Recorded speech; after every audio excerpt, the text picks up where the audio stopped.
Sekretaris Daerah Kabupaten Nias Utara, Sumatera Utara, kini harus menanggung akibat dari perbuatannya.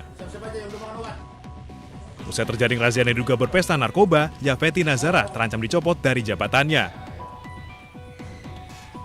Bupati Nias Utara telah meminta Kepala Dinas Kominfo untuk menjemput surat resmi penetapan tersangka Yafeti di Polrestabes Medan.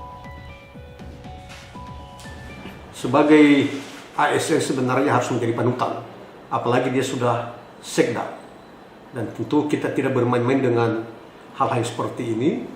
Dan mungkin dalam beberapa hari ke depan kita akan menerbitkan satu surat keputusan untuk membebaskan yang bersangkutan dari jabatannya sebagai sekda, dan sekaligus kita unjuk salah seorang eselon 2 menjadi PLT daripada sekda menunggu pemrosesan definitif.